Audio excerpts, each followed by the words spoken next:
Welcome. My name is Stacy Thomas, and I'm a behavior specialist with our district behavior specialist team. I was able to join the team last year in November, and it has been a great experience. I work with a team, very knowledgeable person, and I'm sure some of you have seen them on your campus. I just want to take this time to make you guys to share and hopefully strengthen and improve your toolkit by providing this presentation for you to view and listen to. If you've not, please do make sure that you've got the guided notes, the worksheet that kind of goes along with it, and just jot down a few of the answers and definitely your reflection questions. If you'd rather, this document is also been created in Google Docs, so you have the link, and if you wouldn't mind answering and submitting your answers there. So let's get started. This presentation is titled Differentiated Instruction and Evidence-Based Practices for Effective Instruction of Students on the Spectrum. This quote that we're going to start off with is from Carol Tomlinson. And if you know anything about differentiated instruction, she's pretty much the guru of differentiated instruction. And we're going to talk about her a lot today. And we're going to work really hard to make the connection between those practices and our students on the spectrum. So the quote, as read, is saying, differentiating instruction means that the teacher anticipates the differences in students' readiness, interest, and learning profiles, and as a result creates different learning paths so that students have the opportunity to learn as much as they can, as deeply as they can, without undue anxiety because the assignments are too taxing or boredom because they are not challenging enough. So what does this mean for our kiddos on the spectrum?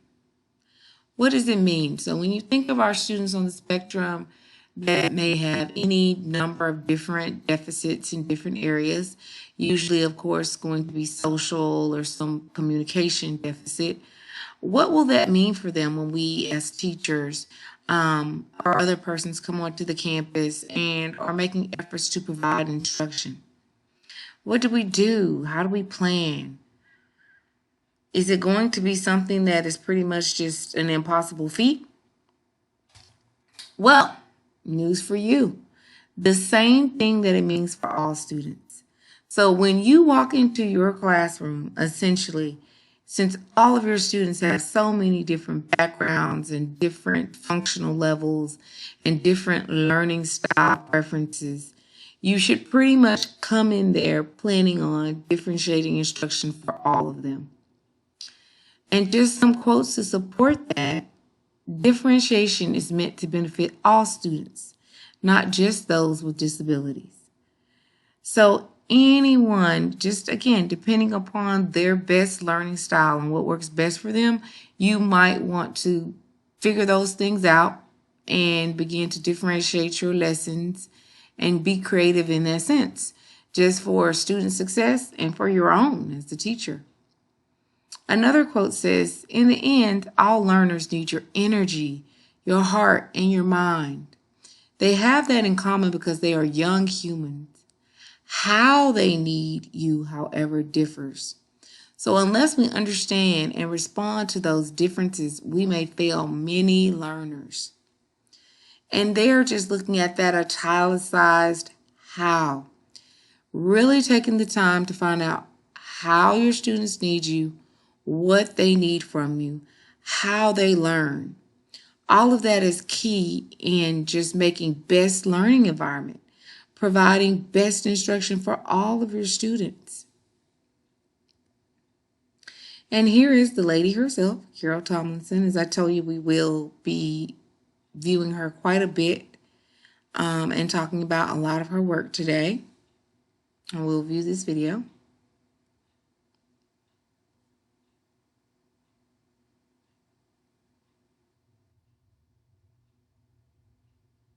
For me, I know in my own teaching, one of the things that was really important to me was to stop looking at my class as a group and start looking at them as individuals and realizing that it was not even feasible that exactly the same experience was happening for all those kids when we did something in the classroom. Really to kind of look at them with the notion that they come to us with different language backgrounds, certainly with different genders, with different degrees of security, with different past experiences in school, with different levels of self-confidence about the subject, with different peer relationships, a thousand things that can intervene in there to affect what happens in a teaching and learning situation. And so for me, differentiation kind of begins when I actually just can make myself look eyeball to eyeball with what's really a pretty scary reality, and that is that room full of kids is different from each other. And those differences make a difference. And if I want to do the best job of teaching that I can spend a pretty good chunk of my career trying to understand those differences and respond to those differences. It's not something you do on a day. It's a commitment to say I can look harder, I can look beneath the surface, I can understand a few more things, I can peel back a little more of the surface than I've been able to do before. And to the degree that I can acknowledge and accept those differences and then start working with them as a part of my teaching plan, I'll probably do better. That, for me, is sort of a genesis of differentiation, I guess. And so then, for me, differentiation becomes responsive teaching rather than one-size-fits-all teaching. I've looked at the kids. I really understand that the differences they bring shape who they are. And in fact, it's actually, to me, why teaching's interesting. I'd hate to get the same set of widgets in every hour of every day for 35 years. What's so cool is that they are so different from each other and that they do bring that element of unpredictability with them. And if I can really look at those differences and can really wrap around the fact that those differences matter, then at some point, hopefully, what I'm going to do is say to myself, you know what? When I teach, I have to respond to those differences. I can't look past them. I have to look at them, and I have to plan with them in mind. That doesn't mean that we jettison the content that we're responsible for. Clearly, we have major responsibilities for content that has important implications for kids, even if you overlook the test part. What it means is we quit just teaching content, and we become keenly aware that we have to teach content to human beings, and then in order to transfer that content so that it becomes a part of their lives, we have to teach it to individuals rather than just teach it. And I think that's a hard thing. I think it's a hard thing. I think it's hard enough to just cover the content. That seems beyond us most days because it has to happen so fast and there's so much of it. But differentiation suggests that to get it right, if all we care about is making sure that kids learn, we have to teach individuals the content, and we have to make sure that it's working for them.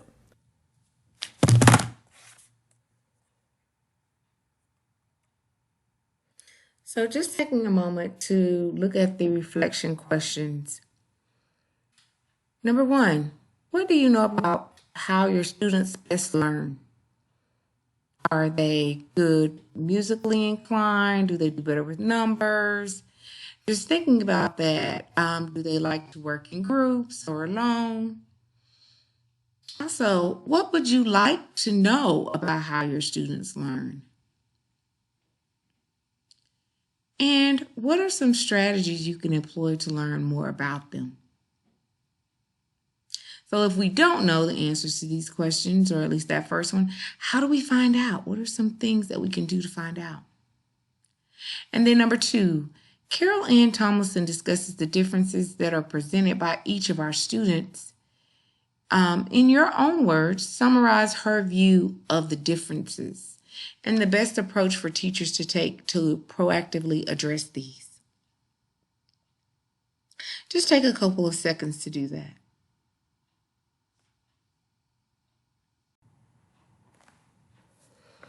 I really enjoyed that video, and one of the things I like the most about it is that she tells us as teachers, as educators, that the process of learning our students is ongoing. I remember when I was a first year teacher and I kind of went into my classroom. I had my lesson plan. I had decorated the room. I just knew I was ready to conquer the world. And I came in and the kids really just didn't respond to my lesson. They like kept talking and they were like, when are you going to be finished, miss? And I was kind of devastated. I was like, that was a good lesson. I put it together. And I don't know why they weren't more interested. And I really had to take some time and kind of reflect on that. And then I thought, and I said, you know what? You planned that lesson 2 weeks before school ever started. So at least half of the room that you planned that lesson for, you never even met. Like maybe you saw some information about them in a binder, but you didn't know those kids.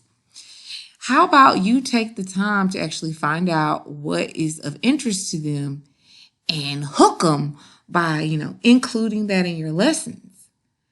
So it did. It took 2-3 weeks to just figure out which one liked Minecraft and which one liked video games and which one wanted to be able to talk to me about dating and his girlfriends. This was middle school, high school age. And just even incorporating that almost into a first thing. It wasn't part of my lessons, but it was kind of like, if we do the lesson well, then you can tell me about that. But figuring all of that out made such a difference in their appreciation and reception to my lessons. And it got to a point, especially by like, I worked with that same group of kids in a particular program for a couple of years. It got so great that by year 2, they knew my style. They knew the style of the lessons. So they would come in and just kind of power through them and give great information and put down great information on their work. And a lot of that also was because I too had learned a lot about them. And I started to create worksheets and just do forms and different things that kind of went to their preferences and their likes, and including different movie clips and music and different things, just because I knew which ones of them responded differently to these different things that I was doing. And it was successful for them and they were able to get so much more from it. So I think she makes an excellent point about, taking that time to find out about your students and not thinking that it's going to be on day one that every lesson you plan, they're going to just be in there, giving you a round of applause, because that's not the case. And then there are some, definitely with our kiddos on the spectrum, there are some lessons in which sometimes they will actually, attend to the task and participate. And there's others where you might have 20 elopements in 30 minutes. And, just taking the time to look at that data and figure out, okay, what was different between this day where he actually was focused and attending to the lesson for at least 3 minutes, and then this other day where I could barely get 20 seconds of appropriate in-seat behavior. Taking the time to do that work makes such a difference with our kiddos. So some other key principles that were brought up in the differentiated instruction presentation by Tomlinson that I want to bring home for us. The teacher has to be clear about what matters in the subject. So we're not throwing out our TEKS. We're not throwing out our standards. We are very clear about that content and what we need to teach. The teacher understands, appreciates, and builds upon student differences.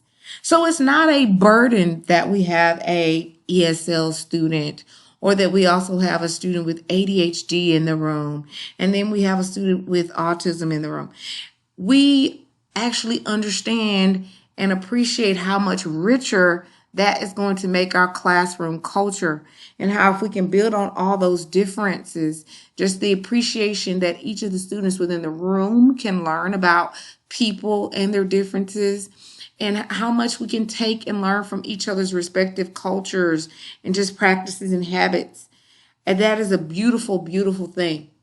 Assessment and instruction are inseparable. So in my world, our assessment is not so formalized as for some of our teachers.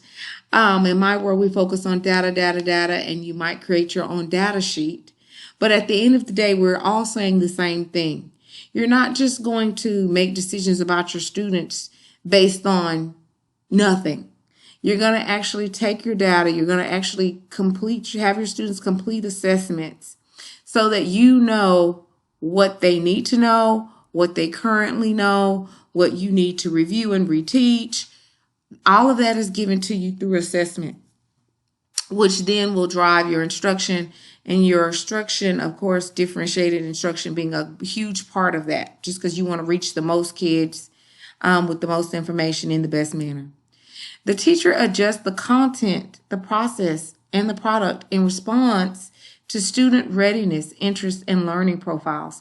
And that's kind of what I was referring to just a second ago when I was saying your assessment is kind of driving all of that. Your assessment or your data is making such huge decisions in the choices you make for your students because it lets you know about their readiness, their interest, and their learning profiles. All students have to participate in respectful work.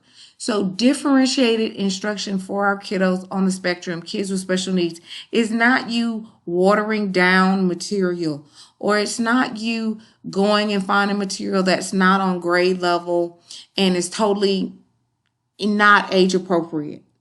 That is not respectful of your student as a learner. That is not respectful of the TEKS and standards and different things that they are coming to school to reach. That's not a respectful practice, and we want to be respectful of our kiddos and their differences. Students and teachers are collaborators in learning. So again, that is a beautiful thing as well. The teacher is not just coming in with those lesson plans like what I mentioned that have been created 2-3 weeks ahead of time with no regard for the students and where they are and what they know and how well they learn. These things are actually apart and driving each other. So they are collaborating and creating that in this learning environment together. Goals of differentiated classrooms are maximum growth and individual success. So kind of like a no man left behind is the goal of differentiated instruction. We want everyone to be growing in some way. Everyone should have some success, whether big or small. Teachers understand that this is an ongoing process with continued opportunities for growth and learning. So that's kind of what I was saying is my main takeaway from what she says is that this is ongoing. You're not going to ever really just have it mastered and know exactly what every kid needs. Funny thing is, because every kid that you meet comes in differently. And one of our sayings, definitely with kids on the spectrum, is you meet one person with autism, you've met one person with autism, because none of the persons and students and kiddos that you encounter are ever going to be the same. And I can honestly say, I've been working in the field for probably 20 plus years. And though I've seen some similarities in some of my kiddos, I have never had a student that was exactly the same as any other student or kiddo that I worked with. Which brings this last point really strongly into play. Flexibility is the hallmark of a differentiated classroom. I really feel like flexibility is the hallmark of being able to teach and help another person learn anything, to be honest with you, but definitely for a differentiated classroom.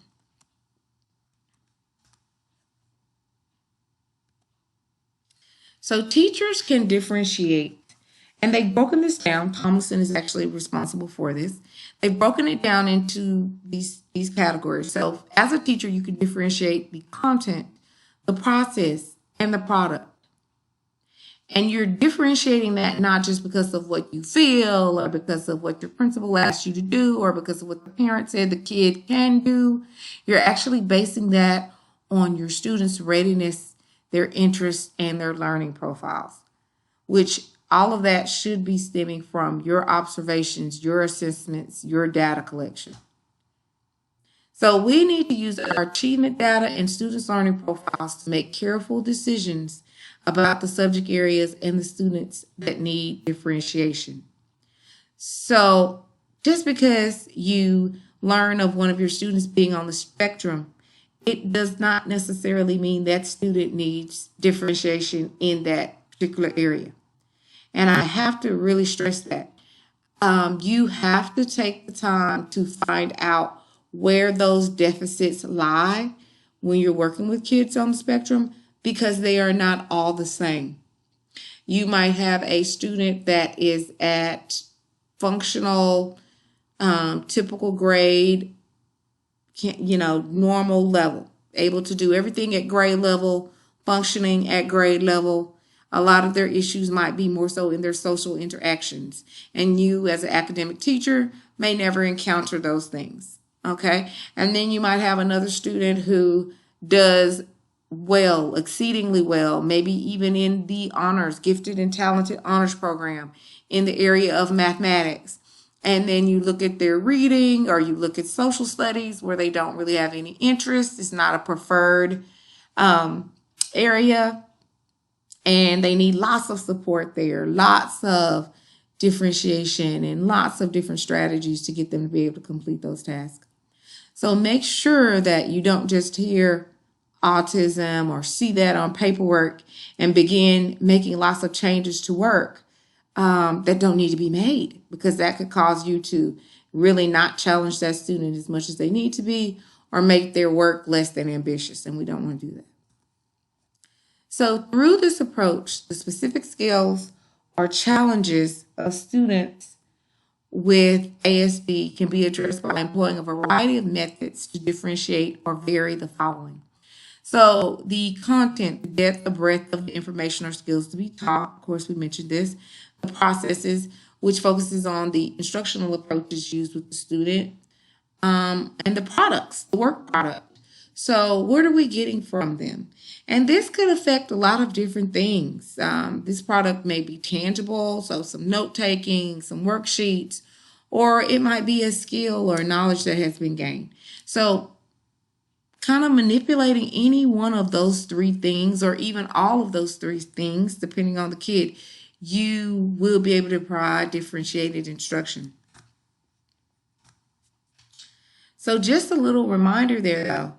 Teachers, you have to have the accurate diagnosis of the student's autism spectrum disorder and description of strengths and needs in order to create effective differentiated materials. And that kind of goes back to what I was saying earlier, that if you have a student who, cognitive levels are above average, and you begin chunking all their assignments, and they don't really need that, have never had that in any school setting, again, you have now changed their work, and it's not as ambitious as it could be. The rigor is gone, and that's not necessarily what you would want to do for that student. So, process for planning and implementing differentiated instruction. There is no single process for planning or implementing a differentiated lesson, but it can be thought of as a sequence of actions. And if you're anything like me, that's just one of the best ways for me to because sometimes I get lots of thoughts and lots of things that I want to do at one time. So this is kind of a breakdown and kind of helps you think about how you can do this for your kiddos. So step one would be identifying learning goals and related standards, or our TEACs. Gathering evidence of student readiness, interest, or learning profiles. Drafting a lesson sequence. So you might actually want to draft your lesson, meet with your paras, meet with other teachers that support, academic specialists, and really think about your lesson and the flow of the lesson for that student. Do you need to implement more breaks?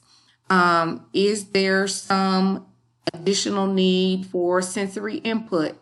You want to take all of that kind of stuff into consideration. So you want to create a draft at first, because there might be some things you want to tweak. Analyze your lesson for differentiation opportunities. So even after you've done that, you're still looking at your lesson and trying to think of different ways you could differentiate the material and make it easier for your students to take in. Design differentiated learning experience and tasks. Plan lesson mechanics. And then 7, implement lesson, evaluate evidence of student learning. So making sure that you know, not only have you differentiated the lesson, but this is how I'm going to collect the data to find out if this student is ready to move forward, or if I need to do a reteach, or if there are some foundational skills that are missing. So evaluating the evidence of your student learning, so deciding what type of data you're going to take or what kind of assessments you're going to present to that student. Differentiated instruction. So these are some examples of differentiation for students with ASD. So when you think of the student groupings, you could think of establishing multiple or similar ability groupings, dividing groups according to similar interests, or just making sure each of the groups have clearly defined roles for each student in the group. So note taker, reporter, counter, timekeeper, artist, making sure that that happens in student groupings. Also in student groupings, it's not on here, but you might even want to think about how large the size of that group will be. You know, does this student work well in groups of 3 to 5 or 5 to 7, or does this student work well? I'm slowly introducing them to groups. Does this student work better right now with one other person, two other persons? Instructional activities. Support the verbal information with visuals. I know we say this all the time, and we're going to talk about it a little bit more as we go along, but making sure you have those visuals, and they are visuals that are accessible to the student on the spectrum. So let's not have them up on the wall 6 feet above, or have them, you know, posted up so high and written so large that they're really for the whole group, and then say that that is a visual for the student on the spectrum who might require way more breakdown or just less steps or any different thing. So making sure that they have those visuals that are most effective for them. Include explicit or direct teaching information. Provide opportunities for the student to practice and rehearse. So that is a big one. Making sure you've kind of like primed our students and giving them a chance to practice it, maybe before just the expectation of let's do it. They need that. Level and type of support provided to the student. So include tasks that the student can participate in or complete independently. Again, factoring in the stimulation of our students. Is he overstimulated, understimulated? And then deciding if the student can participate or needs to be independent.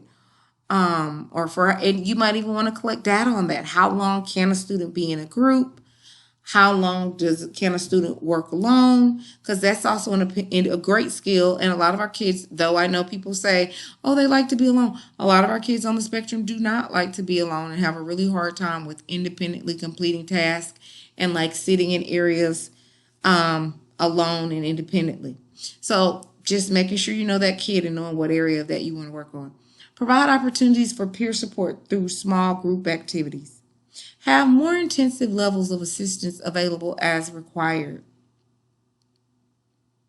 And the next column kind of focuses on task expectations, the time, the type of task. Build in flexible or extended timelines for task participation and completion. Another caution right here.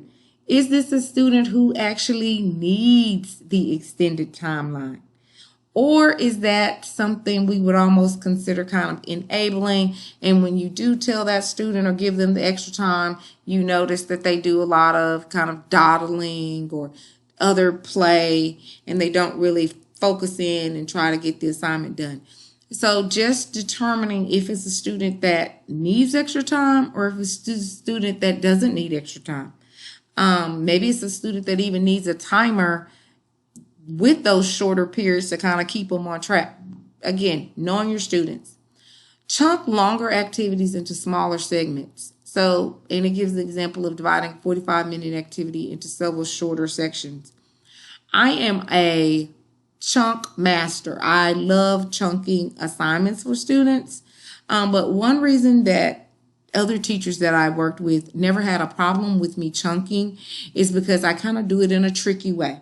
So though I might take a 45-minute activity and chunk it into shorter sections, it's depending on student ability, a lot of times it was more for the visual perception of. So I would maybe, cut one essay down and present the student with one paragraph and say, okay, we have to annotate this one paragraph. And then when they finished, maybe provide reward for completing that one paragraph, because that was the first then that I kind of presented, and follow that with, oh, now we got another one. And I would do that until the same assignment that everyone else completed was completed as well by my students on the spectrum or with whatever disability. It was just that I didn't present it all at once. Because a lot of times for our kiddos, just the seeing it all at once is overwhelming or leads to a lot of non-compliance behaviors where they don't even want to, or they kind of start doing things to even escape, or maybe they put their head down and become super sleepy, or any number of ways that they kind of can start to let you know they don't want to do it. So you can be a little bit tricky in your work with them, just thinking ahead and planning. So encourage use of technology to complete a task. So keyboarding for reading tasks. A lot of kids on the spectrum do not enjoy writing. They might be fully capable, especially our high functioning students, fully capable of writing, but maybe some sensory issue, not sure, just different ones, different things have been reported and found through data. But sometimes writing can be aversive. So offering that keyboard, making sure that's available instead of just, you presenting that task and saying, I need you to write this. I need you to write this. And figuring out other ways to even make that activity more fun is a big one. Materials and resources. So match the materials and resources to the readiness levels, interests, and learning profiles of students. A student with keen interest in vehicles collects data on cars in a parking lot and graphs the results. So in that way, they either got this student to do math or science activities just by using one of his main interest or highly preferred interest. And I worked with another student just this past year, and I think it's one of the coolest fixations that I've come in contact, especially with a younger student, in which he was really focused on community signs. So he could do math, science, language arts, reading, all of those things to just, again, grade level, maybe even a little bit above grade level performance if some community stop sign or community sign was a part of the activity. So keeping those kind of things in mind. And then we have assessment activities.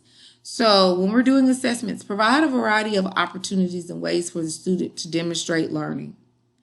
And I do understand that's easier said than done, especially for our informal assignments. It's easier to say, okay, well, show me, or you do this, and then I will know that you know. I know we have some standardized tests that is not as easy for, but keeping that in mind and almost like using some of these other strategies to prepare the student for it, as far as letting them know the task expectations, or maybe even kind of practicing taking the assessment exams. Building in frequent breaks. A lot of these standardized tests now, if you actually make that a part of their accommodations and different things, you can allow students to, work for a point and then have a break. Making sure you've covered that kind of stuff.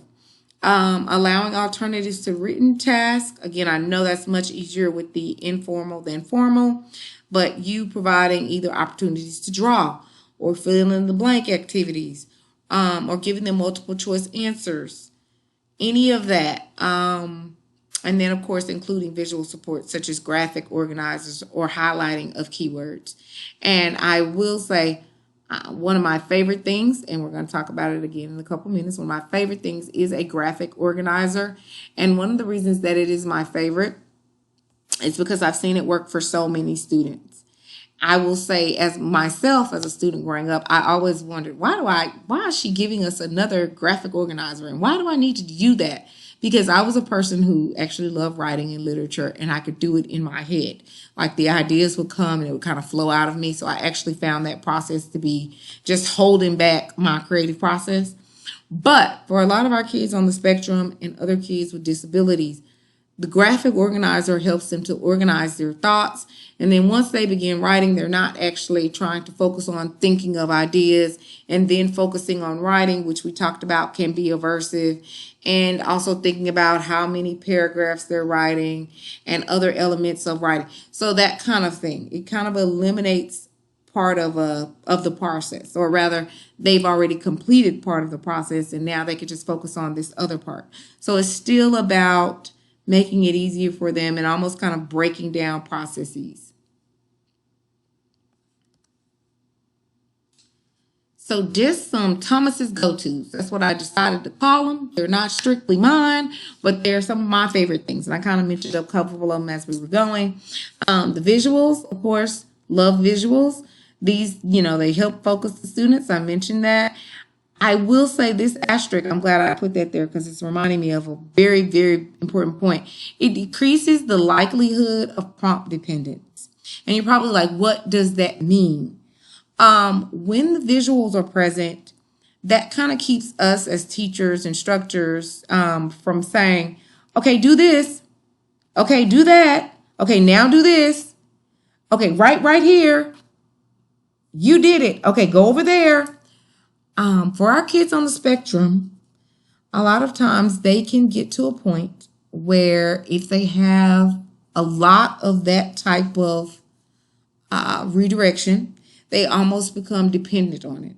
And you will find students that know how to do things, that have the answers, actually kind of sitting and waiting and looking at you.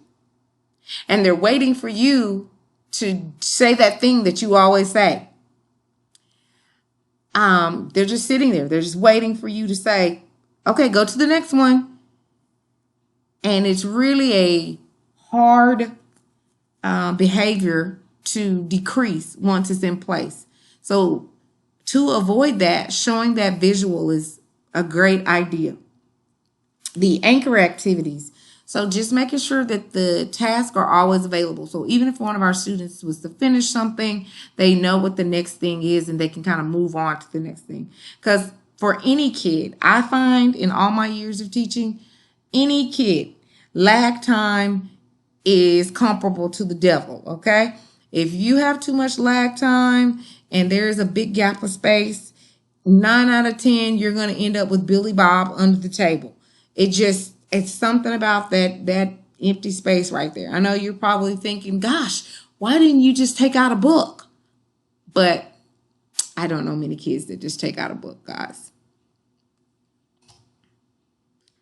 We are up to a reflection.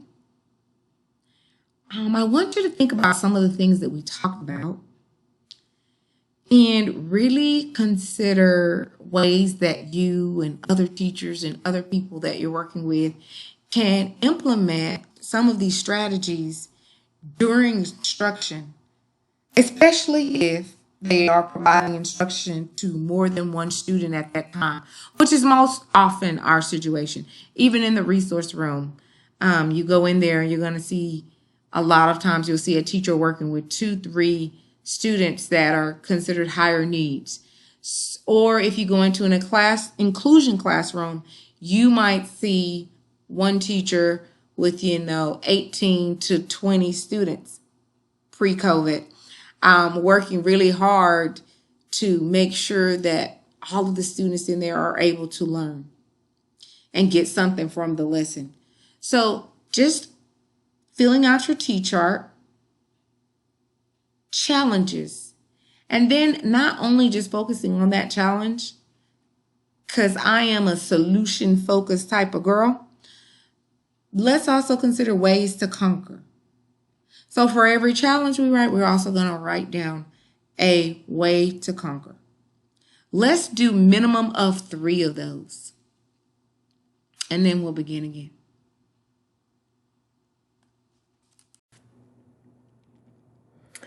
The first one we're going to look at is visual supports. Visual supports is, one of the most commonly recommended strategies for teaching students with autism. And these can include graphic organizers, Google Slides, picture symbols, maps, charts, learning contracts, and story maps. just here to the side, I did share just a visual schedule. And then also I shared some common activities that might be used, where this chart might be used. And it can even be cut apart and kind of do a picture exchange system with it. So it just depends on the functional level of your students. Because some kids are fine with an array this large, and others, they might just need one picture at a time. But any of those visual supports.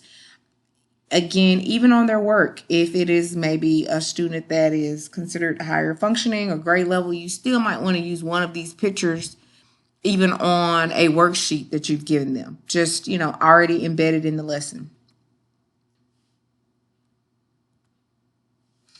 Here's an example of a learning contract, as I mentioned, and it just goes through really breaking down what they would put maybe in an essay or how they would actually do an assignment, which I know as kids get older, especially by the time they're leaving elementary, moving into middle school and high school, as teachers, we feel like, hey, I said that we're going to write a 1-paragraph journal entry. Surely he knows how to do that. Well, a lot of our students on the spectrum still might need more clarity on what that assignment would look like. Or if we were to say, oh, we're going to do, a contrast essay, they still might need more assistance as into breaking down, what will I read, what will I look at, and what I will be writing about, and what I will need, and here's how I will share. So just really breaking that down. And then this star here, I like for younger kiddos, especially our kids that we know have issues with WH questions. So they themselves have problems answering WH questions. So just imagine an assignment where they're supposed to be writing and kind of answering WH questions within the essay or within the story narrative. So giving them this kind of says, hey, did you get to your who? Who are your characters? Your where, your why, your what, your when. So just those kind of things to guide our students through the process are very important. One thing I always tell people, let me go back really quick. One thing I always tell people about the use of visuals is just, again, making sure the visual is not something you've put up, it's up on your wall, and you really never reference it. Because the kids on the spectrum that have not learned this skill will not look up at your visual and that be a prompt for them. You would actually have to teach that and teach the utilization of your visual as a prompt for what's next and what we're going to do and how we're going to do it. So after that point, once you see that your student has kind of grasped that or has mastered that, where you do see them just kind of look up at it and then they get back on track, but now they've already learned to look up at it and that is going to help them, then you can leave it and you don't have to spend so much time actually, stopping what you're doing and kind of referencing them back to it. But it is important that you've made sure that they already have identified that as a source, and they are independently now looking at it and choosing to utilize it. So as we go on, just sensory considerations. Students with ASD vary in their sensitivity and tolerance to sensory stimulation. And I kind of do that when following the visuals because amazingly enough, even visual stimulation can be a lot for some kids. There are some students on the spectrum that make efforts to kind of stim or have that repetitive behavior with different things that you might put up or that you might show them. So making sure that not only are you using your visuals, but that you also factor in those sensory considerations, which can cover any number of things. Just some examples I've shown: sounds, flashing lights on items or toys, smells, personal clothing items, and masks. And just to share a kind of a personal funny for myself. So I don't know if you've ever met me. I get around the campus a lot, but I don't get to meet everyone. But I really love kind of scented lotions and scented body sprays. It's going to usually be vanilla or something light, but I love to have that kind of stuff on. Oftentimes when I'm going into classrooms or even if I'm doing like a home visit, I might forget about the fact that I spray myself with stuff. And I will go in and I'm trying to say hi to a kid, and the kid is just immediately burying his whole head or face into my shoulder or into my side, trying to smell my shirt and my body spray. And then I'm like, okay, so that's one of his sensory things. I'm like, oh, you are a smeller. But even that kind of thing, just keeping that in mind within your classroom and in your work with yourself, is very important with our students. And I included this chart because when I saw it, I was like, yes, this is like really all inclusive here. But it talks about like the visual sensory considerations. So if you have a student that likes to look at spinning objects or things that light up, or, I've had one student that liked to somehow look into other people's eyes. Like that was actually one of his stems. He made efforts to kind of look at others and get a good stare going. And that was one of his sensory things. So you had to actually make efforts not to maintain eye contact too long because he was stemming, which was kind of a distractor for him. Auditory. I've had other students that just having different teachers walk into my room. After maybe 2 or 3 walked into my room, you could obviously see the anxiety within the student raised. And I mean, the teachers might have just been walking in, asking a question, and dropping off some papers, things that you really don't think about. Big things for our kiddos. So you might not be thinking about it. And if you ever look over, you might notice that now that there's 3 other adults in the room and we're all talking and maybe we just finished laughing, I can actually see some agitation. I see more movement over there. Just paying attention to those kind of things. Tactile, of course, that is, the touch. I've had students that like to try to touch and rub my arm. It was not, it's not something you initially think about, but those kind of things do go on. And there are things that you can offer that student. That's why I love this chart. I was going to tell you guys. So looking in that one column, you might offer them, for a student who, for instance, like touch, you might give them some materials or items that they could touch. It might actually be their reinforcer. For kids in more of an inclusion setting, you might intentionally have just along the side of their desk, different pieces of material, whether it be sandpaper, Velcro,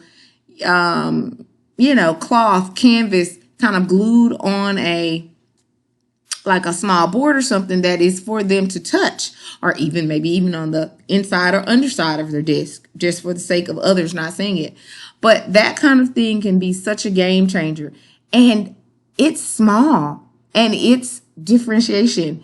And we probably do those kind of things and don't even think about it. They listed the olfactory, which is the smell one I was talking about. So providing those kind of students like smelly books, or if you actually wanted to get the little bottles of essential oils and keeping that in your room. I used to have some students that I knew had, this was their sensory thing. They really like to smell things. And I would actually use lotion as a reinforcer. I know that sounds strange, but it was not something that stood out to other students. If other students said, hey, can I get some of that, miss? I had no problem squirting a dab in their hand as well. And I knew I specifically had it for, my kiddo who liked smell, and maybe you worked really well. And I'd just be like, hey, I got this new lotion I want you to smell. Or after a while, I might just say, you want some lotion, and give them a drop. And it was their reinforcer, and it kind of helped with their sensory needs. So making sure that you take those sensory considerations into play, kind of incorporating those into your lesson as well. And thinking of ways to kind of provide a sensory diet within the day. And this other chart over here, I'll just jump over to this one. It has the sensory diet that might work at school. So asking parents, hey, can we get a deep pressure massage at home before we leave? Before they even get to me? Or if we know, for instance, that the bus is a big deal for some of our kiddos and it really causes them high anxiety, but it is also a kid who likes, some pressure applied or something like that. That might be something you recommend to the parents. Pace or fidget toys during class. I have always pretty much had some open space in my room where students that I've always had lots of pacers. Even when I did inclusion, I had some that just would need to get up and be able to walk. So I kind of purposely made areas in my room where it was okay if you were walking around, or even if you just walked the outside perimeter of the room, it was fine. Again, differentiation is going on all day, all the time. Like I'm pretty sure I've been in some of you guys' room. Pretty sure these are things that you're doing. You might have not even realized it, but allowing headphones or music while working. If you have some younger kids that still have some oral things going on, you might provide chew toys or objects. And then, of course, trying to schedule those times when they can get to the gym. I always love that one and recommend that one highly for our middle school boys. I don't know what it is about getting some time in the gym to toss that basketball around, but it can make such a change in their whole mood for the day. So going from the sensory considerations, I want to hop over to another one that I really focus on, and I often find myself talking to parents and even other technicians about, which is the prompt hierarchy. And it may even be something that at a later time I do an additional training on, because there are some specifics to it, but just giving you guys an overview. So when you're working with students on the spectrum, it is important that you consider their motivation, their task attendance, and their willingness to comply. So at times, these things will vary. So just depending on what we're doing, maybe it's a preferred activity, or if we're dealing with a non-preferred activity, or maybe you have me working for something that I really, really love, like you've promised me one starburst, or I'm thinking that after this, I'm going to get to go to the gym, or I'm going to walk outside. Any of those things can kind of come into play all throughout the day. But, and when using those, you still might need to do some prompting. And it's important in teaching skills and in compliance for our kiddos. When you look at this pyramid, what we're doing is looking at what would be considered the most intrusive form of prompting. And then with the other side is looking at the least intrusive form of prompting. So just rule of thumb is when you're teaching a new skill, you're going to start with your most.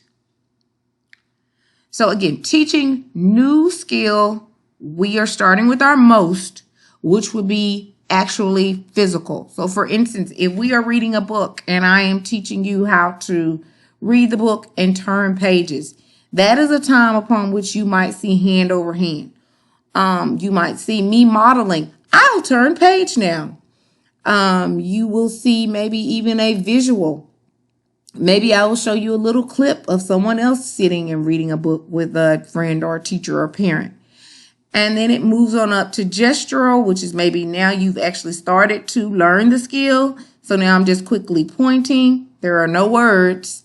And then verbal, I can just say turn page. The other side, so least to most, is used when you have a skill that you feel, or actually not even you feel, you have collected the data or you've been provided information from parents, past teachers. You know that the skill is there, or you yourself have observed the skill. And you know that you do not need to provide physical prompts. You do not need to model. The student has mastered this skill. So you at that point would start off with maybe just a verbal redirection. Then maybe a gestural redirection. Then maybe you would hold up the visual. No words, but maybe now you're holding up a visual. Then you might move to modeling, and then of course, physical. For skills that are not being completed by our students on the spectrum, and this will happen because of the changes in motivation that I initially spoke of, there will be times when they are knowledgeable of the activity and what you need them to carry out, and they will opt not to do so. Maybe I'm not motivated by the reinforcer that you have presented me. Maybe I don't think it's enough for what you're asking me to do. Any number of things. And I choose not to do that, but you know that I already know how to do it. At that point, for non-compliance, you can actually provide physical prompting because you are dealing with non-compliance. But I really encourage people to hone in on the prompt hierarchy for our students, because as you can see over here, I put the caution. You don't want to happen is to have a student who becomes prompt dependent.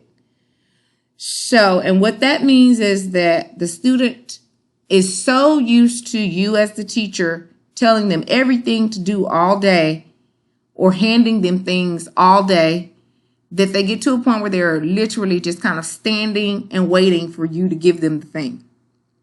Even if they know the routine, know exactly where it is, it's totally accessible to them, they're just kind of standing waiting on you. You might look up and they might literally just be sitting looking at you like, where's that thing that you normally say about this time? That is a big caution for most teachers and parents, because what happens is we're trying to make sure that we have them be inclusive and we're trying to help them. And then we almost help too much, to a point where our students get just really used to it. And they, even if they know how, like I said earlier, just won't do it unless you are helping. So that is my caution on that one. When differentiating, you still want to make sure that the student has opportunity to carry things out independently, especially if you know they know how. Now, guys, I searched high and low for a good video example for you all of differentiated instruction in the classroom. And the one I found is more so, oddly enough, based on a tech class. It looks like a technology class, maybe a high school level technology class. And I really liked it because she demonstrates several different ways to teach just a simple lesson focused on a URL. Now, most of us may not be, because again, that was not me. I think I was in social studies when I was teaching. So this would not have been my ideal subject to show you guys. But this teacher does such an awesome job of having different options for her different students that I was like, I've got to show this as the example. So I want you all to check this one out.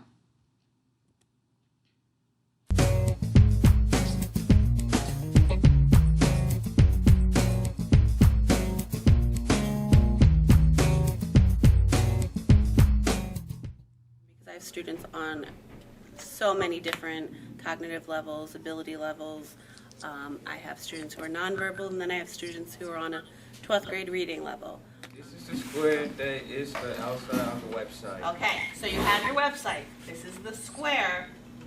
So what is that? Is it the types of browsers or the browser window? Browser window. Browser window. It shows up as a square or rectangle. Right. Excellent, that's a participation point. Which one of those do you think is the proper URL? Go ahead, show me which one. Good. You got it. Oh, heck yes. Oh, yeah. Yeah. What is this? W. Y. W. W. W. Dot. .com. .com. Very good. All right. Christian, does the browser window help you move from one page to a different web page? Yeah. Yes, excellent. Fantastic, Christian. Ready? U. Now you do the R. There you go. Excellent. Keep going. So this has offered me the opportunity to do this program with all of them, whether it's, they're able to verbally express or use PEX cards, write in their answers or trace their answers. All of my students have been able to.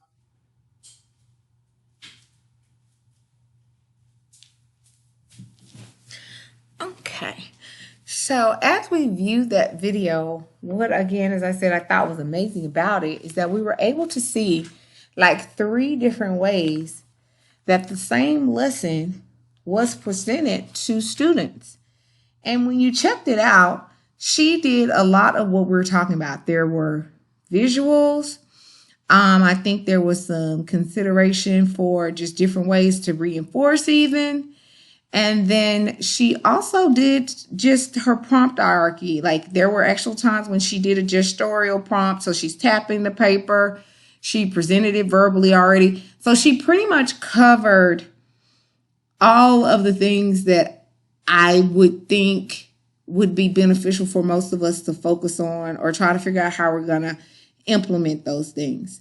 Because any number of students could be in that class, and she was teaching them all the same information, just in a way that reached them. She taught them all on their level, which is what we're trying to do when you say differentiation, when you say inclusion, when you even move into least restrictive environment. These are the strategies that you use to reach that. If you are not willing to implement these strategies, if you do not want to take the time to figure out how best to reach your students through prompting, through different types of visuals, you're going to always be one of those teachers that's like, they don't belong in my class. They just, this person doesn't belong. They don't need to be here. And I'm not going to say every student will need to be there, because you know, we've all had that experience where we're just like, okay, yeah, no, this really, we might have to reevaluate this, might not be a fit. But a lot of our kids, if we make these extra moves and spend this extra time on learning these key pieces, a lot of our students can excel in most environments. So we're going to practice it out. You know, we're going to look at content, process, and product in some scenario practice. And I actually will leave you all to do that. What I want you to do, and it's maybe cut off a little bit here, but what I want you to do is just focus in on looking at the instructional objective included, and then identify 2 differentiated strategies that might be used to teach the objective.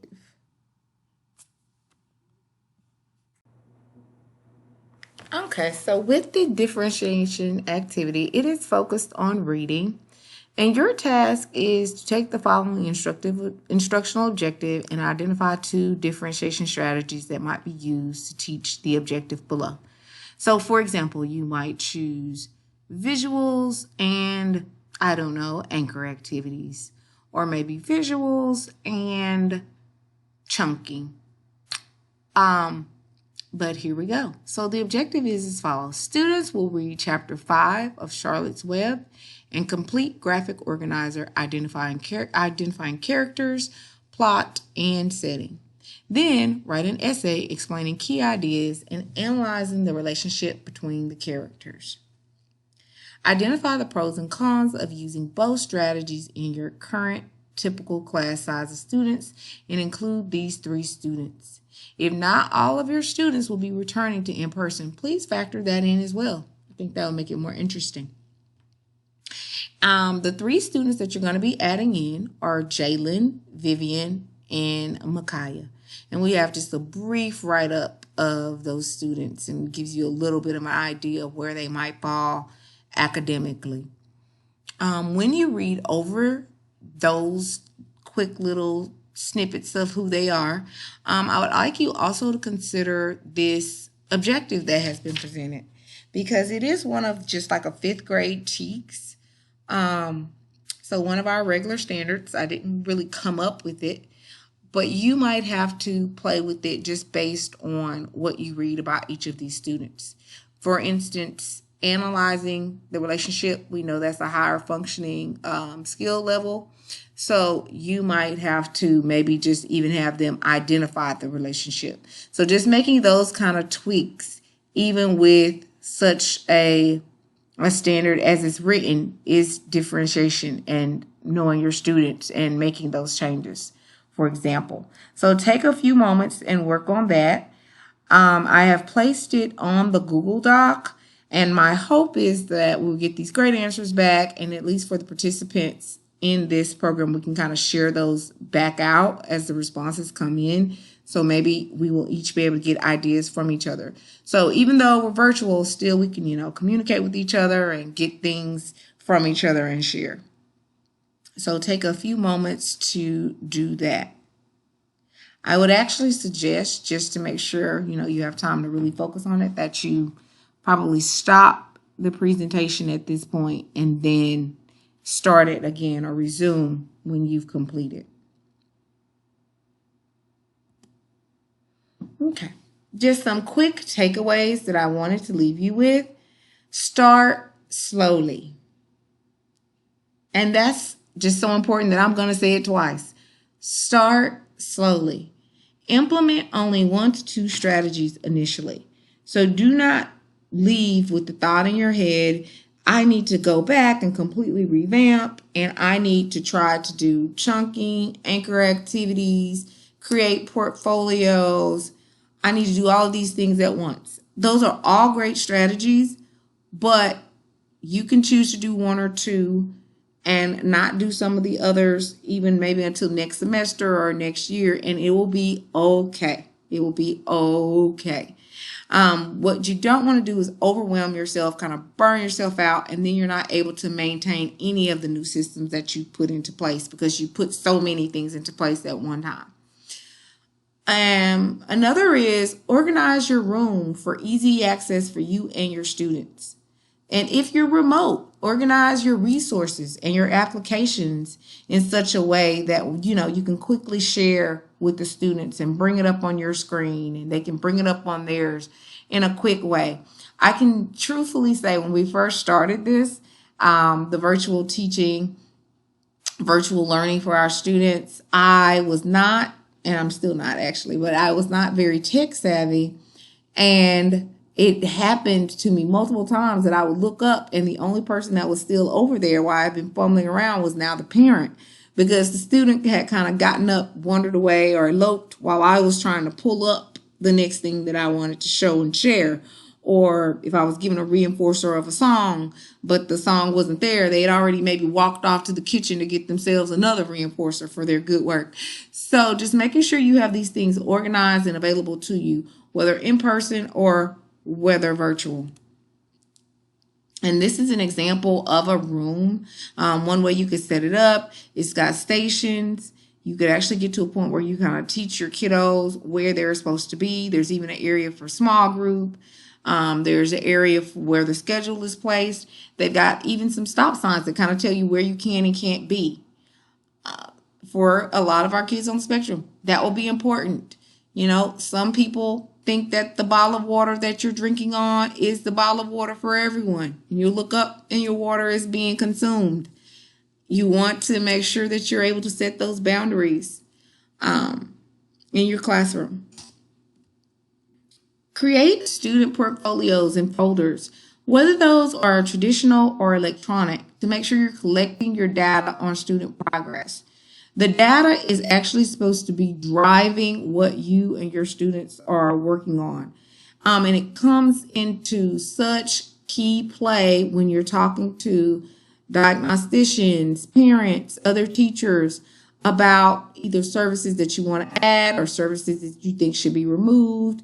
And definitely when you begin to discuss placement settings, is full out inclusion appropriate for this student? Does this student need resource? Is resource where they should be? Or do they need even a different placement, more restrictive than that? It could go either way, to the benefit of the student, either way. Because if the student is in a placement that is not appropriate for them, they're not able to gain anything from that, to actually move to a more restrictive setting is not a bad thing at all, because now I'm in a smaller class and I'm able to get what I need. Vice versa, if I'm in smaller class and I really have gotten to a point where I am beyond that and I've worked and I now can, grasp more abstract concepts and I've, worked on other things, it is more appropriate for me now to be in a least restrictive, a lesser restrictive setting. And you will not have any way to accurately gauge that if you don't have these student files. It'll kind of be just guesswork and maybe and let's try it because, and you don't want to make decisions for our students, for our families, based on that kind of thing. Overall, I just want you to remember this is an ongoing process. So be gentle with yourself and your students as you both embark on this journey. Teaching is already a huge job and responsibility, one in which I love, but even now, in past years, it has now had more challenges added to it with, remote, virtual, COVID, quarantine, 6 feet. It's had some extra things put on it this year, in addition to the load that also comes with the gift. So just making sure that you kind of see this as an ongoing process and understand you do not have to have everything mastered in one day. You can continue to work on this for time, maybe even years, and just working on yourself and becoming better teacher, better educator for our students. And again, thank you for all that you've done and definitely for your participation in this e-course.